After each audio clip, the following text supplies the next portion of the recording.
Excuse po, sir. Mga hunter po kasi kami. Gusto po namin tumulong na maklear ang bagong laro niyong Grid Island.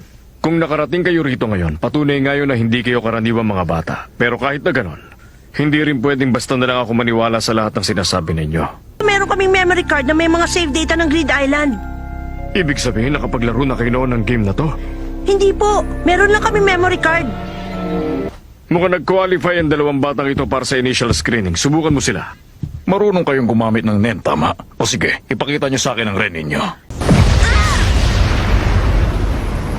Hindi sapat yan. Magsasayang lang kayo ng oras sa kanila. Tsaka sino ba siya para sabihin hindi kami pwedeng maglaro? Isa siyang pro hunter na ilang beses na nakalabas. At veterano na siya sa paglalaro ng Grid Island.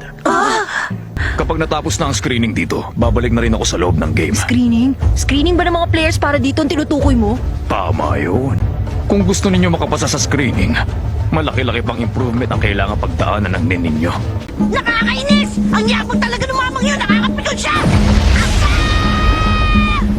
Pero alam mo, sa tingin ko may punto din siya sa sinabi niyo eh. Maganda nga kung magle-level up na rin tayo, di ba? Magle-level up tayo? Ang Hatsu. Yung mga natatanging abilidad natin. Kailangan hindi ganun kahirap at hindi rin naman ganun kadali. Pero yung sakto pa rin sa personalidad natin. Yung epektibo sa laban pero practical gamitin. Ganung abilidad ang itarget natin. Una sa lahat, ano bang klaseng abilidad ang gusto mong gamitin? Basta gusto ko yung napakalakas. Oo, pero ano nga klaseng abilidad? Isa kang enhancer kaya mag-isip ka ng kapangyarihan o bagay na pwede mong palakasin. Sige nga, ikaw, may naisip ka na ba? Oo, alam ko na no. Kaya nga kita tinutulungan dahil nagawa ko ng assignment ko. Talaga? Ano yung sayo? Secret yon. Kailangan kong i-visualize ang aura ko at kuryente na pinagsama. Tapos sunod kailangan kong i-visualize na nilalabas ko ang kuryenteng yun. Bilang nen ko. Natatangi abilidad ba? Hardworking talaga kayo ha? Pero masasabi ko lang sa'yo, hindi na kailangan ng mga enhancer na tulad natin ng natatangi abilidad. Dahil sa lahat ng uri ng NEN types, ang mga enhancer may pinaka-balancing offense at defense. Bibigyan kita ng malaking hint. Nung ipinakita niyo ang NEN ninyo doon sa nagngangalang Chusguera, ang pinakita niyo sa kanya, normal na rin nyo lang, tama ba?